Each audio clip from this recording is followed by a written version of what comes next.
notre second débat de ce Sens Public consacré à la chronique d'un naufrage démocratique annoncé aux États-Unis. D'un côté, un président sortant, 81 ans, qui multiplie les gaffes. De l'autre, un candidat républicain accusé d'avoir fomenté l'attaque contre le Capitole le 6 janvier 2021. Le remake du duel Trump-Biden est-il le symptôme d'une Amérique affaiblie? Première réponse en images avec Jonathan Dupriez. Joe Biden et Donald Trump se rendent coup pour coup en vue de l'élection présidentielle. À 9 mois de l'échéance, les deux rivaux se testent déjà. Et sans surprise, le camp Trump multiplie les provocations. Dernière en date, les déclarations de Donald Trump encourageant la Russie à attaquer des pays de l'OTAN mauvais payeurs. À l'OTAN, ils m'ont demandé ça. C'était le chef de l'État d'un pays membre. Si nous ne payons pas et que nous sommes attaqués par la Russie, est-ce que vous nous protégerez? J'ai répondu, vous n'avez pas payé? Vous fraudez. Il me répond, oui. Eh bien non, je ne vous protégerai pas. En fait, j'encouragerai les Russes à faire ce qu'ils veulent. Vous devez payer. Payez vos factures. L'occasion rêvée pour Joe Biden de tacler son rival. Un ancien président américain dire une chose pareille, le monde entier l'a entendu. Le pire, c'est qu'il était sincère. Aucun autre président de notre histoire ne s'est jamais incliné devant un dictateur russe. Si Joe Biden veut se montrer en pleine possession de ses moyens, sa santé mentale inquiète grandement son camp. À 81 ans, est-il en mesure de repartir 4 ans à la tête du pays? Ces dernières semaines, sa mémoire a semblé flancher, comme ce jour où il confond Emmanuel Macron avec François Mitterrand. Je me suis assis et j'ai dit « l'Amérique est de retour ». Et Mitterrand d'Allemagne, je veux dire de la France, m'a regardé et m'a dit « vous savez, pour combien de temps vous êtes de retour ?» Devenu thème de campagne à part entière, la santé de Joe Biden pourrait faire basculer l'élection, d'autant que les démocrates n'ont pas de plan B. Il est possible que Joe Biden n'ait pas la force physique qui conviennent pour affronter une campagne électorale. Les démocrates sont dans la situation un peu délicate de chercher ou de trouver quelqu'un qui pourrait éventuellement prendre la place de Joe Biden. La campagne s'avère tout aussi incertaine pour Donald Trump, rattrapé par les affaires. L'ancien président sera jugé le 25 mars dans l'affaire Stormy Daniels. Trump aurait payé cette actrice pornographique pour taire une relation présumée avec elle. Peut-on parler de naufrage démocratique américain? Est-ce que cette élection présidentielle est le symptôme d'une démocratie malade? Voilà le thème de notre débat avec Anne Toulouse. Bonsoir. Bonsoir. Bienvenue, vous êtes journaliste franco-américaine, auteur de L'art de Trumper ou comment la politique de Donald Trump a contaminé le monde, publié aux éditions du Rocher. Élise Hachel, bonsoir. Bonsoir. Bienvenue à vous, professeure de sciences politiques à l'Université Paris-Nanterre et rédactrice en chef de la revue Politique américaine. Jean-Claude Beaujour, bonsoir et bienvenue. Bonsoir. Avocat, spécialiste des États-Unis. Et Tam Tranui, évidemment, éditorialiste politique, est resté à mes côtés. Alors, moi, de temps en temps, j'ouvre la porte des cuisines de Sens Public. Ce thème, on l'a décidé il y a 15 jours. Mais quand on fait un thème comme celui-là, avec Donald Trump, on est sûr qu'il va y avoir de l'actualité. Aujourd'hui, 2 actus. Donald Trump qui demande un abandon des poursuites en Géorgie. Et puis aussi, on a appris qu'un procès pénal se tiendra à New York le 25 mars prochain. Anne Toulouse, peut-être un mot de cette procédure à New York. C'est sur une histoire de paiement qu'il avait fait pour faire taire une actrice porno, c'est ça? Voilà, c'est-à-dire que pour ne pas donner des chèques ouvertement à cette dame, il avait fait des faux en écriture, c'est-à-dire qu'il faisait des chèques à son avocat qui payait Stormy Daniels. Bon, c'est pas extraordinaire. C'est pas l'affaire la plus grave. Il y a 34 chèques d'accusation, je devrais dire, parce qu'à chaque chèque, il y avait une inculpation. Elle est d'ailleurs assez faible dans la mesure où le procureur qui a sorti l'affaire s'est fait lui-même élire en disant « je vais faire tomber Trump ». Bon, il y a beaucoup de politique là-dedans. C'est pas l'affaire la plus grave, mais c'est la première. Elle avait d'ailleurs, au moment de l'inculpation, toute la presse du monde entier s'était précipitée pour voir Donald Trump. On ne savait pas qu'on allait le voir toutes les semaines après, donc ça valait peut-être pas la peine de se déplacer. Et ça va être la première fois qu'un président, un ex-président, va être inculpé dans une affaire criminelle. Alors, criminel, ça ne veut pas dire qu'il a tué quelqu'un, ça veut dire qu'il est au pénal. Avec Jean-Claude Beaujour, évidemment, beaucoup d'affaires, elles se mélangent, on s'y perd un petit peu. La stratégie de Donald Trump, de ses avocats, c'est de faire traîner, on l'a bien compris. Alors, la stratégie de mes confrères est double. La première, c'est de faire traîner, évidemment, parce que plus proche on sera de l'élection présidentielle, le 5 novembre, plus il sera difficile aux juridictions de prendre des positions qui pourraient aller à l'encontre d'une campagne et en tout cas d'une candidature de Donald Trump. Ça, c'est la première chose. Et puis, la deuxième stratégie, mais qui a commencé depuis très longtemps, c'est de ne jamais répondre sur le fond. Parce qu'effectivement, si on entre sur le fond des sujets, on peut trouver à redire, sans prendre parti. Oui. Je rebondis sur ce que disait Anne Toulouse. Le vrai sujet de Stormy Daniels, c'est pas du tout de dire s'il était bien ou pas d'avoir une relation avec une personne, quelle qu'elle soit d'ailleurs, peu importe qu'elle soit prostituée, c'est d'avoir financé cette transaction sur ses comptes de campagne. Et vous savez ce que ça peut coûter. Donc il a fait un mauvais usage des comptes de campagne. Voilà, c'est ce qui lui est reproché. Donc sur le fond, jamais de réponse.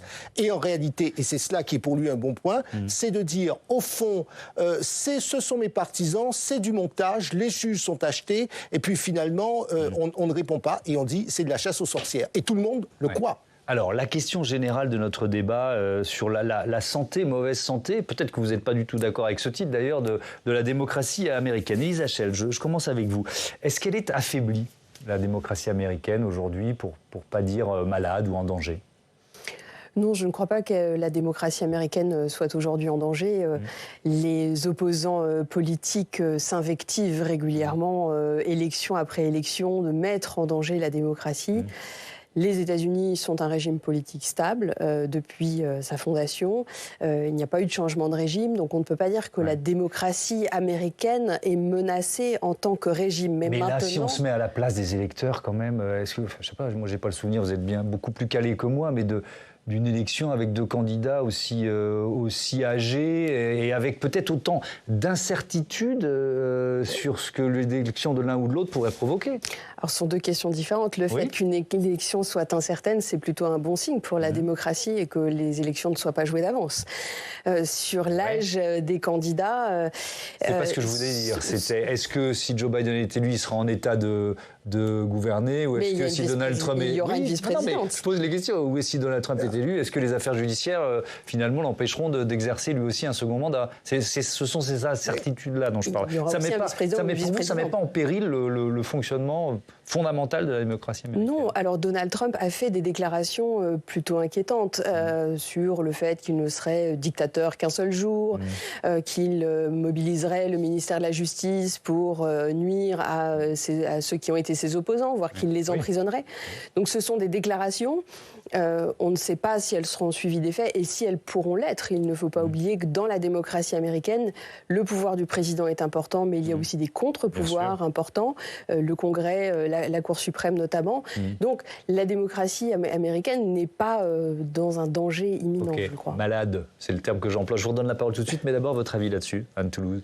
Oui, mais je crois que le vrai problème et l'instabilité vient du fait qu'on ait deux candidats dont les 2/3 des électeurs ne veulent pas parler des électeurs et de leur embarras. Ben moi, j'en fais partie et je dois dire que c'est pas l'élection la plus rock'n'roll que j'ai vue, puisque vous avez d'un côté un repris de justice et d'un autre côté quelqu'un qui donne des signes de faiblesse. Alors non seulement en disant un mot pour l'autre, ce qui arrive à tout le monde, mais on voit bien, par exemple, lors de la conférence de presse où il s'est défendu d'avoir des trous de mémoire, il appelle le président égyptien le président mexicain. Mais ce n'est pas le plus grave, parce qu'immédiatement après, il dit oui, je lui ai parlé récemment et j'ai fait pression sur lui pour qu'il accepte les réfugiés palestiniens. Vous imaginez l'embarras du président égyptien, non pas d'avoir été traité de Mexicain, si je puis dire, mais qu'on ait dévoilé les tractations. Et c'est là où Joe Biden, pour moi, c'est pas... moi aussi, je dis sans arrêt un mot pour l'autre. Mais, enfin, cela dit, je suis peut-être pas très fraîche intellectuellement non plus. Mais je veux dire, c'est qu'il est dans il donne une impression de confusion. Alors on dit, il est très bon dans des réunions privées, et c'est vrai qu'il ne fait pas une politique déshonorante, mais ça, les gens ne le voient pas. Ce qu'ils voient, c'est qu'il ne trouve pas la porte, c'est qu'il remonte l'escalier. On y reviendra, pardon d'interrompre, mais on y reviendra, et notamment sur sa capacité à mener une campagne efficace ou pas. Mais je reste sur la question générale la bonne santé, parce que beaucoup de démocraties occidentales sont en mauvaise santé, avec des électeurs, des citoyens qui ont de moins en moins confiance dans l'efficacité de la politique, avec l'effet des réseaux sociaux, double dictature, de la transparence, de l'émotion. Enfin bon, je ne vais pas faire le tableau, mais est-ce que pour vous, la démocratie américaine, elle est un peu plus malade que les autres? Alors j'allais justement vous dire, absolument pas. Absolument pas, je suis le seul à penser ça, moi. Vous posez une question politique, il y a une dimension politique et une dimension factuelle. Aussi bien Donald Trump que Joe Biden, en tout cas pour Donald Trump, sont des, entre guillemets, finalistes, suivant un processus qui existe, suivant un processus auquel ils se sont pliés jusqu'à présent. Alors, le président Biden n'a pas participé à des primaires, mais Donald Trump a participé à des primaires et le peuple en a décidé. En tout cas, tous ceux qui ont participé aux primaires ont placé très largement Donald Trump bien devant. Donc là-dessus, ils n'ont pas usé j'ai envie de dire, de moyens non procéduraux pour pouvoir être là où ils sont. En revanche... Il y a quand même eu l'attaque du Capitole et un Donald Trump qui est toujours pas jugé pour cette histoire. Il y a deux sujets. Il y a deux sujets. Ou pas, s'il est réélu président. Thomas Hugues, il y a deux sujets. Il y a le sujet juridique que vous avez posé, et après, de savoir comment évolue, et là je partage l'idée, comment évolue l'Amérique, c'est que cette Amérique-là, l'Amérique à laquelle on pense, a évolué, a changé, et que pour elle, elle a le sentiment d'être en danger, et que face au danger, parce qu'elle se dit, les Chinois sont avant nous, on veut plus être les gendarmes du monde, etc., eh bien elle se dit, lui, au moins, Donald Trump, lui, il va être fort comme tout, il va pouvoir nous protéger contre le monde, et oui, lui, il va renvoyer ce million de gens à l'étranger, peu importe que ce soit vrai ou pas, mais cette Amérique-là, pour elle, la relation avec une prostituée, mais c'est pas très important. J'avais une question, c'est selon vous, de quoi est le signe, cette incapacité aussi des partis de passer à la génération du dessous pour avoir ces leaders, parce qu'on a dit quand même 81 ans, 3 ans de moins pour Donald Trump, on peut quand même s'étonner qu'on les voit encore partir pour 4 ans l'un et l'autre. Peut-être Elisa Hachel là-dessus? Oui, alors la situation est différente entre le Parti démocrate et le Parti républicain. Pour ce qui est du Parti démocrate, Joe Biden a essayé de tuiler Kamala Harris et il l'a mise en avant sur un certain nombre de dossiers. Il lui a confié le dossier de l'immigration qui n'était pas le dossier le plus facile, mais un dossier particulièrement visible. Donc il a essayé de la pousser en mettant beaucoup en avant la vice-présidence et le ticket qu'il constituait, mais Kamala Harris n'a pas réussi à transformer l'essai et à capitaliser une popularité suffisante pour y aller elle-même. Il faut se souvenir que Joe Biden avait annoncé lors de sa première candidature qu'il ne ferait qu'un mandat en cas d'élection. Donc il s'est adapté à une situation et il est vrai qu'il n'y avait pas de concurrent solide à part Kamala Harris puisqu'il avait aussi préparé le terrain dans ce sens. Et côté républicain, c'est un virage idéologique, c'est... finalement la peur de Donald Trump chez beaucoup d'élus. Comment vous l'analysez ? Du côté du Parti républicain, la vague populiste qu'on a connue et qu'on connaît encore en Europe et dans d'autres parties du monde a touché aussi ce Parti républicain qui a vu sa base électorale ouvrière de col bleu diminuer dans l'électorat général et donc a laissé la place à un leader plus charismatique, capable de mobiliser sur des aspects idéologiques l'électorat. Donc Donald Trump, c'est aussi le produit d'une époque, d'une transformation de parti. Il ne faut pas oublier que les partis américains, les instances centrales des partis ne sont pas très puissantes par rapport aux partis qui sont dans les États. Donc ce ne sont pas les partis non plus qui font et défont les candidats à volonté. Et d'ailleurs, s'il l'avait pu, peut-être qu'il se serait débarrassé de Donald Trump avant. Mais ce n'est pas exactement comme ça que ça se passe. Oui, effectivement. Alors, on va consacrer du temps quand même pour parler de Joe Biden avec... voilà, des archives, on va revoir. On en a vu un court extrait dans le sujet d'ouverture de Jonathan à l'instant. Mais donc la date, c'est 6 février. Il est en meeting à Las Vegas et alors il évoque Joe Biden, pardon, vous voyez, moi aussi j'en fais voilà. Je commence à être un peu est-ce que vous êtes bon décati aussi, hein, bon voilà, j'avoue, je l'ai lu dans vos yeux, c'est pas très sympa.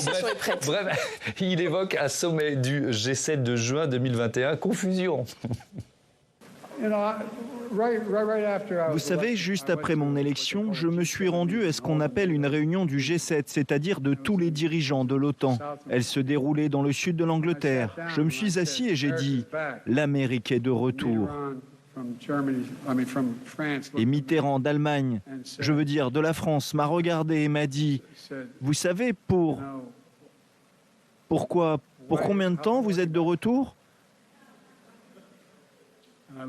Et je l'ai regardé et le chancelier allemand m'a dit « Que diriez-vous, Monsieur le Président, si demain vous preniez le journal le London Times et que le London Times écrivait « 1 millier de personnes ont envahi la Chambre des communes, ont enfoncé les portes, 2 bobbies ont été tués, ceci afin d'empêcher l'élection du Premier ministre. Que diriez-vous » Je n'y avais jamais pensé de ce point de vue. Que dirions-nous si cela s'était produit dans une autre démocratie dans le monde ?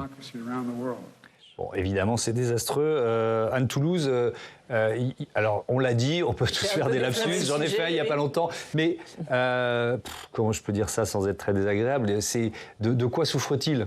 Est-ce que c'est simplement de la fatigue ? Est-ce que c'est de vraies faiblesses cognitives ? Est-ce que c'est un début d'Alzheimer ? On peut faire toute la liste, quoi. Je ne suis pas médecin. D'accord. Non. Mais quelle communication y a-t-il autour de ça, alors je peux dire ça différemment. Le problème, c'est que Joe Biden a toujours été confus. Moi, j'ai pratiqué, si je puis dire, quand il était à la tête de la commission des affaires étrangères, depuis 1997. Et il faisait déjà des discours extrêmement empoulés, extrêmement filandreux. Ça durait 10 minutes. Le temps qu'il ait fini, quand il interrogeait un témoin, plus personne ne savait ce qu'il voulait dire. Donc il a toujours été très verbeux, filandreux. Et il est manifestement fatigué. Il a eu aussi, je crois que c'était en 1989, une grave opération au cerveau. Est-ce qu'il y a des séquelles maintenant? Je ne sais pas. Mais c'est quelqu'un en plus qui a toujours... dans un chapitre de mon livre, où je dis Trump... Biden, vous voyez, moi aussi, hein, Biden s'est trumpisé. Oui. Il ment sans arrêt, mais pour des petites choses qui n'ont... il enjolive des histoires qui lui sont arrivées. Il enjolive des histoires. Par exemple, il raconte que sa maison a brûlé jusqu'aux fondations alors qu'il y a eu un départ de feu dans la cuisine. Donc, et il le répète sans arrêt. On peut vérifier. Il y a les comptes rendus des pompiers. Oui, il y a une histoire aussi. Il a soi-disant été arrêté en Afrique du Sud en allant voir Mandela. Non, c'est pas vrai du tout. La police l'a interpellé parce qu'il ne prenait pas la bonne porte pour sortir de l'aéroport. Vous voyez, il y a des tas de choses comme ça. Et il persévère. Alors, on se demande pourquoi. Parce que le Washington Post décerne ce qu'on appelle des Pinocchio, ce qu'il appelle des Pinocchio. C'est une rubrique qui est très lue, c'est-à-dire c'est ceux qui mentent le plus. Alors vous vous dites ça, on vous donne 1 Pinocchio, 2 Pinocchio. Joe Biden a atteint le stade de Pinocchio sans fin, qui est une division d'élite qui a été créée pour Donald Trump. Donc ils sont 2 à l'avoir. D'accord. C'est vous dire un peu... Non, mais c'est intéressant, parce que nous, on a une vision où on aurait classé que Donald Trump dans cette catégorie, et Joe Biden y est aussi. J'ai tout un chapitre où je fais le... Mais ce sont des... Pas au même niveau, pas au même niveau, mais quand même. Mais justement, c'est pas des choses à la même gravité. Oui, mais c'est incompréhensible. Mais quand même. Moi, je trouve que ça légitime en creux aussi, peut-être, la capacité d'un Trump à raconter n'importe quoi. Vous voyez, si son principal candidat a aussi un rapport à la vérité... C'est aussi mon propos que Donald Trump a tellement banalisé le mensonge que tout le monde s'y est mis, non seulement aux États-Unis, non seulement dans l'opposition, mais aussi dans le reste du monde. Ce qui m'intéresse, c'est sa capacité à mener la campagne. Parce qu'il y a quand même eu là, Jean-Claude Beaujour, un fait que je trouve marquant. Il y a eu une proposition faite à Joe Biden d'intervenir juste avant la finale du Super Bowl. À la télévision, je ne sais pas combien il y a de millions de téléspectateurs. C'est l'événement... je sais pas, 100 millions, je crois. Voilà, autour de 100 millions, 125 millions cette année, je crois. Combien ? Il y a 125 millions. Bon, ben voilà, ça répond à ma question. Merci beaucoup. Il se prive d'une tribune gigantesque. Pourquoi il n'y va pas ? Parce qu'ils ont peur. Ces conseillers ont peur qu'il fasse une gaffe. Alors, dans votre question, il y a une partie de la réponse. Oui. Parce que précisément, ça peut être un atout. Parce que entre 100 et 125 millions de personnes, en plus, c'est vraiment un électorat. C'est l'Amérique qui se retrouve tout tendance confondue. Donc, c'est l'occasion de faire bouger les lignes, y compris du côté des centristes pour les uns et puis de ceux qui sont plus aux extrêmes pour les autres. Sauf que c'est aussi un risque, c'est que si ça se passe pas de manière excellente, c'est le risque, là, à ce moment-là, qu'ils descendent complètement dans les sondages. Et je rappelle qu'un certain nombre de proches collaborateurs du président Obama, d'anciens collaborateurs, notamment Axelrod, disaient qu'ils étaient inquiets pour la campagne, qu'elle était très mal partie, qu'ils alertaient l'équipe la plus proche de Biden. Donc, c'est qu'on est à la limite, et ils disent bien, on est à la limite de ce qui est encore surmontable. il ne faut pas qu'il aille en dessous. Donc le en dessous, c'est éviter, et je pense qu'on le voit déjà dans la campagne. Moi, j'ai constaté, vous avez dit tout à l'heure, et vous avez raison, de dire qu'il comptait un peu sur Kamala Harris. Alors, lequel n'a pas fait le pas, peu importe, mais aujourd'hui, c'est vrai que Kamala Harris est moins celle qui peut l'aider à récupérer la communauté noire américaine, et on voit plutôt d'autres personnes partir en campagne de manière plus discrète. En tout état de cause, on voit bien qu'ils font une campagne probablement un peu moins médiatique comme Donald Trump l'a fait.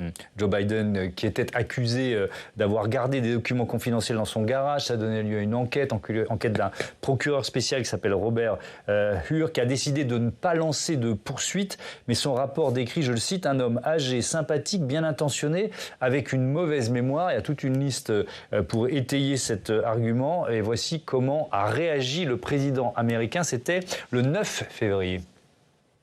Président Biden, dans son rapport, le procureur spécial indique que l'une des raisons pour lesquelles vous n'avez pas été inculpé est que selon sa description, vous êtes un homme âgé, sympathique, bien intentionné, avec une mauvaise mémoire. Je suis bien intentionné, je suis un homme âgé, je sais ce que je fais, bon sang. Je suis le président et je remets le pays sur pied. Je n'ai pas besoin de ces recommandations. À quel point votre mémoire est-elle défaillante et pouvez-vous continuer à être président ? Ma mémoire est tellement mauvaise que je vous ai laissé parler. Élise Hachel, ce rapport, il faut peut-être expliquer un peu. Procureur spécial, Robert Hur, c'est quoi? C'est un rapport politique, biaisé ou pas? Alors, c'est tout à fait intéressant de revenir sur ce point, puisque c'est ce rapport qui a relancé la polémique sur la santé de Joe Biden. Ce procureur spécial doit examiner le cas de Biden sur la détention de documents classifiés. On fait évidemment le parallèle avec Donald Trump, puisque c'est l'une des choses qui lui est reprochée, déjà d'avoir conservé des documents classifiés, mais plus encore, de s'être opposé à la justice lorsqu'on lui a demandé de les restituer. Donc les républicains ont cherché à attaquer Biden sur ces documents classifiés, mais n'ont pas trouvé d'éléments probants suffisants pour le poursuivre. Oui, donc il décide de ne pas lancer de poursuite. Oui, il décide, mais il n'a pas le choix, parce qu'il n'a pas les éléments suffisants. Donc, comme il n'a pas les éléments suffisants pour poursuivre Biden, en tant que républicain, il ne peut pas dire « Ah ben, on ne trouve rien, donc Biden est innocent, et allons-y ». Donc, il relance une pique politique, puisque c'est bel et bien une attaque politique, puisque Robert Hur n'est procureur spécial, il n'est pas médecin. Donc il lance une attaque politique dont tout le monde se saisit, et effectivement à l'appui d'un certain nombre de gaffes et de lapsus de Joe Biden qui permettent effectivement d'aller dans ce sens. Mais le procureur spécial fait la campagne de Donald Trump. Donald Trump a aussi fait des lapsus, prendre Viktor Orban pour le dirigeant turc, confondre son ex-femme en photo avec Jean Carroll. Enfin, il y en a eu aussi quand même quelques-unes, ou confondre Nikki Haley et Nancy Pelosi. Bon, il en a fait aussi quelques-unes, peut-être pas autant que Biden, mais faire des gaffes, ça arrive sur une campagne. Ils sont quand même tous les deux sur les routes de la campagne. C'est éprouvant physiquement. Bien sûr. Et il y a des ratés et qui sont instrumentalisés politiquement. On est dans une campagne électorale. Évidemment. Et dans cette campagne électorale, le thème de la régulation des armes a fait son retour. Je propose à Mathias Arès de nous rejoindre de nouveau sur ce plateau. Vieille bataille, si j'ose dire, aux États-Unis, menée par certains présidents américains, la régulation des armes. Oui, beaucoup ont essayé, et sans surprise, tous s'y sont cassés les dents. Et pour cause, on parle quand même là du deuxième amendement de la Constitution américaine. Je vous le lis rapidement, Thomas. Une milice bien organisée étant nécessaire à la sécurité d'un État libre, le droit du peuple de détenir et de porter des armes ne doit pas être transgressé. Voilà 28 mots gravés dans la loi des lois américaines et qui sont défendus bec et ongle depuis 1871 par la National Rifle Association, la NRA, une association pro-armes que certains considèrent comme le plus grand lobby états-unien. Oui, et depuis son élection, Joe Biden a répété à plusieurs reprises qu'il voulait légiférer sur ce thème. Oui, parce que les fusillades meurtrières se succèdent outre-Atlantique et pratiquement rien ne change. Thomas, des chiffres assez ubuesques. Pour 100 habitants, on dénombre 120 armes. Joe Biden, comme Barack Obama avant lui, a décidé décidé de mettre les mains dans le cambouis. En septembre dernier, le président américain a réussi à faire passer tout de même une loi qualifiée par le New York Times d'extension la plus large des contrôles d'antécédents en matière d'armes à feu depuis des décennies. L'idée qui, ici, nous semblerait logique à tous, consiste à obliger tout vendeur d'armes à vérifier les antécédents judiciaires et psychologiques de l'acquéreur. Malgré cette avancée, on le voit, les drames continuent de se succéder, comme celui de ce mercredi à Kansas City. Est-ce que cette impuissance face à cette association, la NRA, est liée à Joe Biden? Alors c'est un combat perdu d'avance qui n'a rien à voir avec Joe Biden, comme nous l'a expliqué André Caspi, historien spécialiste des États-Unis. Je vois mal un président des États-Unis s'engager dans une croisade contre le lobby des armes parce qu'il perdrait des électeurs aussi bien dans son parti que dans le parti adverse. Le résultat de tout cela, c'est que la NRA, la National Rifle Association, dispose d'une liberté d'action qui lui permet en somme de continuer ses activités et de bénéficier de l'appui d'un large public.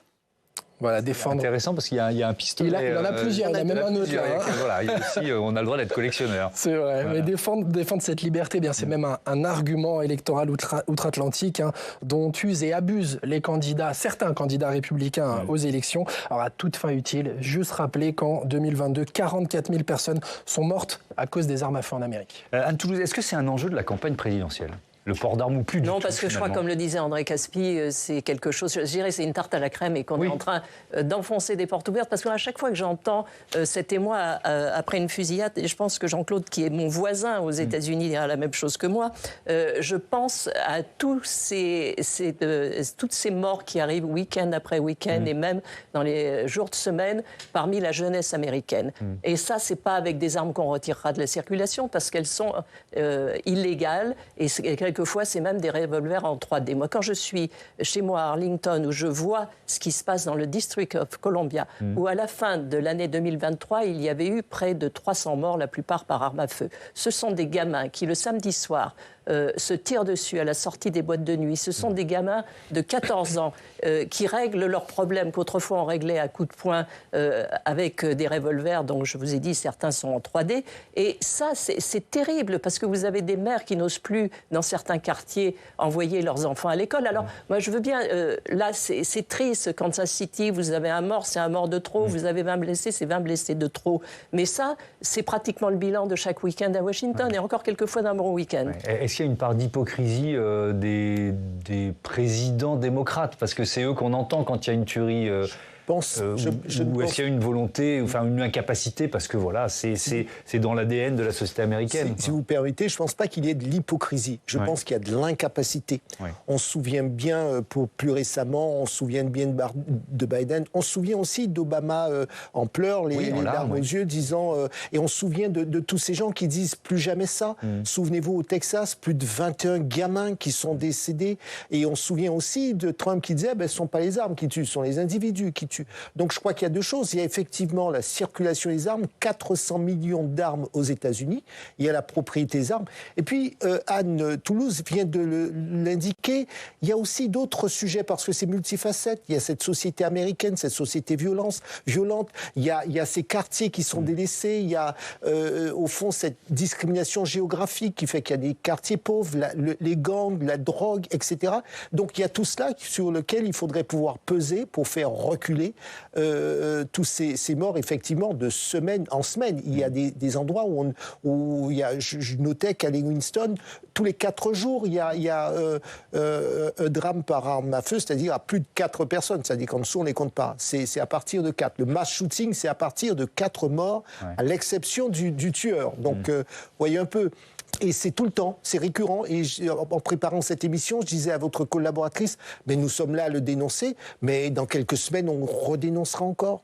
Donc c'est de l'incapacité, parce que politiquement, c'est ingérable. Oui, il n'y a rien à faire, en fait, c'est ça que vous dites. Politiquement, c'est ingérable, parce qu'il y a cette partie de l'Amérique qui est accrochée à son droit à posséder des armes, et puis juridiquement, il faudrait que le président puisse aller encore plus loin. Et on voit bien que ce n'est pas maintenant que Biden va s'engager là-dessus.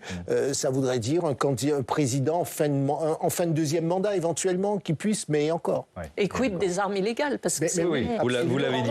Alors, il nous reste un peu moins d'un quart d'heure, et je voudrais qu'on passe quand même pas mal de temps autour de la campagne de Donald Trump et des procédures judiciaires. On l'a un peu évoqué en ouverture du débat, mais j'y reviens, puisque la Cour suprême américaine a jusqu'au 20 février pour se prononcer sur son éventuelle immunité pénale. Alors, il faut peut-être expliquer, je vous redonne la parole, Jean-Claude Beaujour, en quelques mots rapidement. Là, on est dans quoi? On est dans quelle procédure, là? On est dans, j'ai envie de dire, pour comprendre l'immunité, ces avocats invoquent son immunité à pouvoir être jugé en tant qu'ex-président sur des faits accomplis pendant sa présidence dans le cadre d'un procès considéré comme pénal. Criminel, mais pénal au sens français du terme. Et donc il dit, je ne dois pas répondre de mes actes. Et là, alors quel que soit, parce que dans les différents procès, il y en a pour lesquels il y a une partie pénale. Donc, pris globalement, c'est de dire, quel que soit le procès, quel que soit son objectif, si elle est de nature pénale, le président ne peut pas être poursuivi dans le cadre de lorsqu'il a agi dans le cadre de ses fonctions. Alors il y a des cours suprêmes locales qui lui ont répondu non, et donc il se tourne vers la Cour suprême. La Cour suprême pour pouvoir avoir sa réponse. D'accord. Alors, on écoute Donald Trump là-dessus. Alors, voilà, il met en avant un argument qui est pas neutre. Hein, il faut l'entendre, cet argument, le fait que finalement, il soit en tête, favori contre tous ses adversaires. Écoutons. Un argument très important. Vous êtes en tête dans toutes les courses. Vous êtes en tête dans tous les États. Vous êtes en tête dans le pays face aux autres républicains, aux démocrates et à Biden. Vous êtes largement en tête partout dans le pays. Est-il possible de dire à la personne qui est en tête partout « Eh, nous n'allons pas vous laisser vous présenter ». Vous savez, je pense que c'est très difficile à faire, mais je m'en remets à la Cour suprême. La Cour suprême, Elisa Schell, il faut peut-être rappeler, 9 membres, c'est ça? Il y en a 5 qui sont conservateurs, 2 qui ont été nommés par Donald Trump lui-même, c'est ça, je ne me trompe pas? 6 républicains, 3 démocrates. 6 républicains, 3 démocrates, vous voyez, il m'en manquait un. Donc la probabilité que la Cour suprême empêche Donald Trump d'aller au bout de cette campagne présidentielle, elle est quoi? Elle est très faible d'après vous? Alors, tout d'abord, la Cour suprême va se prononcer sur le cas du Colorado, pas sur le cas de l'immunité pénale, qui a été du ressort d'une cour d'appel fédérale de DC qui a déjà rendu sa décision. Donc, la question posée à la Cour suprême, c'est est-ce que le Colorado peut interdire un candidat, en l'espèce Donald Trump, de figurer sur les bulletins de vote parce qu'il s'est rendu coupable d'insurrection le 6 janvier, donc le jour de l'attaque du Capitole que vous rappeliez tout à l'heure. Et sur cette question, on s'attend à une réponse de la Cour suprême négative, de ne pas soutenir, de ne pas suivre le Colorado. D'ailleurs, plusieurs États s'étaient engagés dans cette voie et se sont eux-mêmes retirés pour des simples raisons de procédure. C'est-à-dire que le Colorado aura bien du mal à barrer la route à un candidat pour insurrection, puisque pour ce qui y ait condamnation, il faut qu'il ait été jugé. Donc il y a un problème de procédure. Il faut qu'il ait été jugé coupable d'insurrection. Et ce procès du 6 janvier 2021 n'a pas encore eu lieu.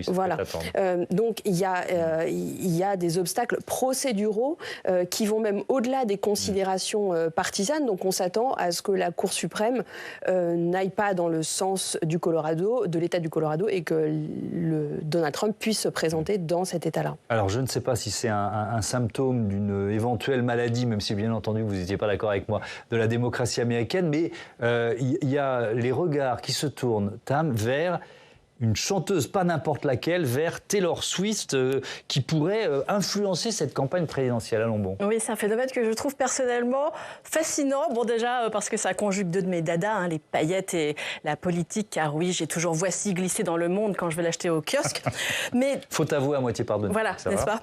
Taylor Swift, c'est une icône mondiale de la pop qu'on ne présente plus, mais je vais le faire quand même. 400 millions d'abonnés sur les réseaux sociaux, nommée personnalité de l'année en 2023 par le Time Magazine. LinkedIn. Son influence, elle est telle que le Premier ministre canadien Justin Trudeau l'a supplié d'ajouter des dates à sa tournée mondiale l'Eras Tour au Canada, d'autant qu'elle est synonyme d'embellie économique pour toutes les villes qu'elle traverse.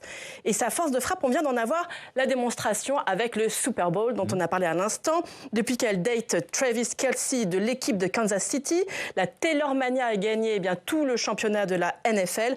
Toutes les caméras ont été braquées sur elle dans les tribunes en train d'encourager son boyfriend et l'audience a explosé. Ses fans étaient partout. Écoutez. Personne n'aurait jamais pensé que Taylor Swift allait sortir avec Travis Kelce. Mais ce sont des gens tellement sympathiques qui nous apportent tous les deux une énergie positive, que ce soit dans le sport ou dans le monde du spectacle. Ensemble, ils sont devenus un couple puissant et les gens ont été séduits. Je pense que si nous avons gagné le Super Bowl, c'est probablement parce que nous avions Taylor Swift de notre côté. Les 49ers ne l'avaient pas. Alors oui, c'est notre secret pour gagner. C'est le secret pour gagner, Thomas. Voilà, qui a donc résonné aux oreilles des démocrates et qui fait peur aux républicains. Tous s'interrogent sur l'effet Taylor Swift sur la campagne présidentielle. Un vraiment nouveau mélange politique-spectacle aux États-Unis. Un Reagan, Trump, il avait fait beaucoup de télévision. Schwarzenegger, les personnalités du petit, du grand écran qui se lancent en politique, c'est une tradition américaine. D'autant qu'on demande aux politiques de faire le show aux États-Unis. Et les artistes en campagne, c'est aussi un classique aux États-Unis. Mais pour Taylor Swift, le phénomène est d'une ampleur inédite. Exemple, lorsque le site d'inscription sur les listes électorales américaines a enregistré 35 000 nouvelles inscriptions après une simple story sur Instagram de la chanteuse où elle appelait à voter, un bond donc de 23%. Et d'ailleurs, la Commission européenne, je ne rigole pas, aimerait qu'elle en fasse autant pour les élections européennes parce que sa tournée passe en Europe au mois de mai. Et donc, Taylor, si tu nous entends. Et même le nouveau président du Guatemala, Bernardo Arévalo, a vu sa cote monter auprès des jeunes et sa campagne relancée après un TikTok où il disait admirer Taylor Swift. Et on comprend que les hommes politiques américains se disputent l'icône. Voilà. Du côté républicain, certains ont développé des théories complotistes sur elle, l'ont accusée d'être une espionne à la solde de Joe Biden. Mais sur son réseau social, Donald Trump s'est bien gardé d'aller sur ce terrain-là. Il s'est contenté d'énumérer les raisons pour lesquelles Taylor Swift devrait voter pour lui.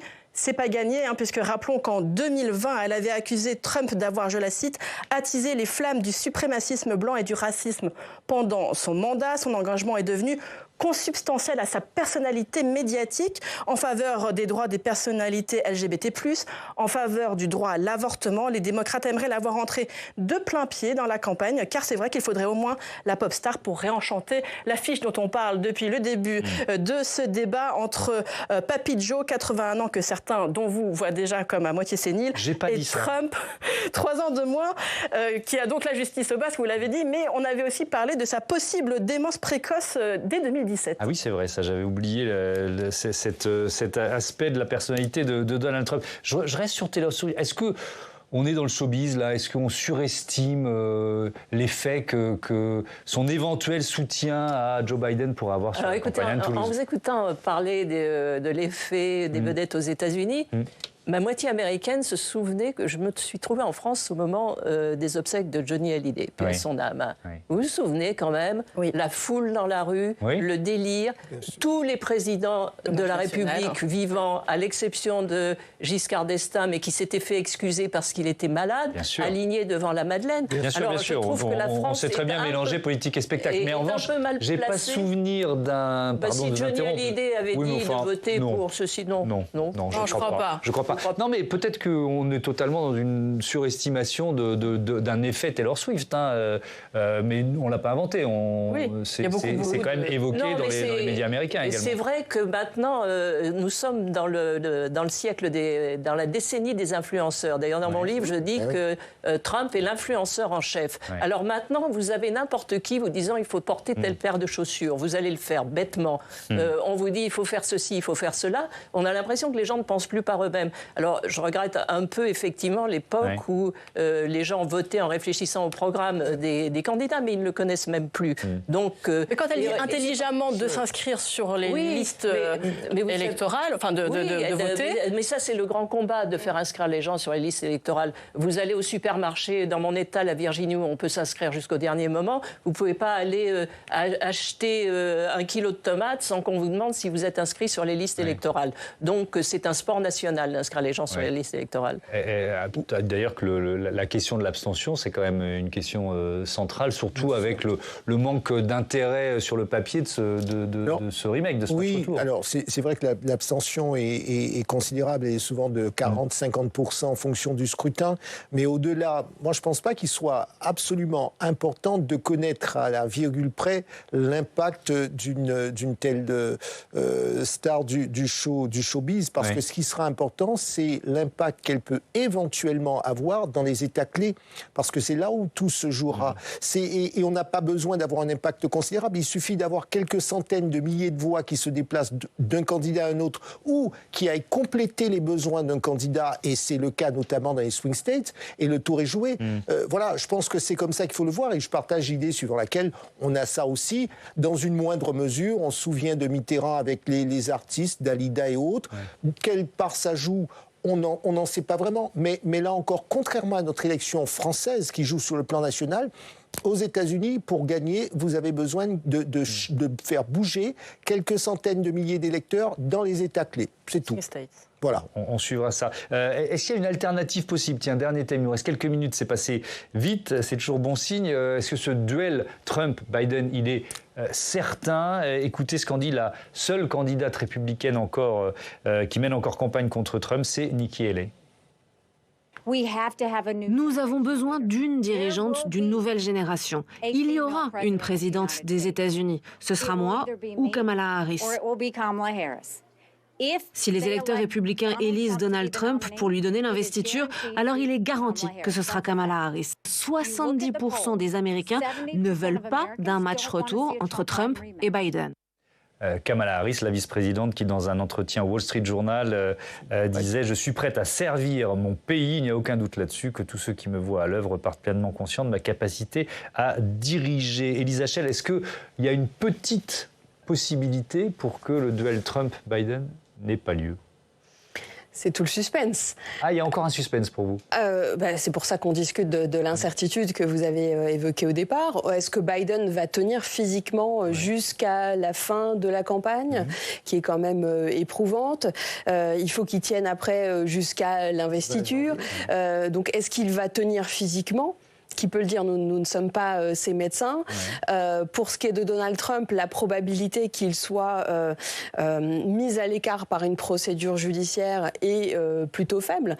Mais le pari de Nikki Haley de rester dans la course, c'est bien d'être le deuxième scénario, le scénario de secours, au cas où Donald Trump ne puisse pas se présenter. Puisque Nikki Haley n'a pas fortement, on l'a vu, attaqué Donald Trump dans sa campagne. Elle reste plutôt en retrait face à un Donald Trump qui campe les médias lorsqu'il intervient sur Taylor Swift. Il utilise en fait l'opportunité du Super Bowl pour utiliser pour faire de la communication, donc pour qu'on parle de lui. Il a vraiment une stratégie de visibilité. Il ne faut pas oublier que Donald Trump, c'est sa dernière campagne. Il n'a plus rien à perdre. S'il perd cette campagne, il sera mis à l'écart définitivement, et je pense que là, le couperet des procès finira par tomber. S'il est élu aux primaires puis aux élections générales, ça sera de toute façon son dernier mandat. Donc il n'a rien à perdre.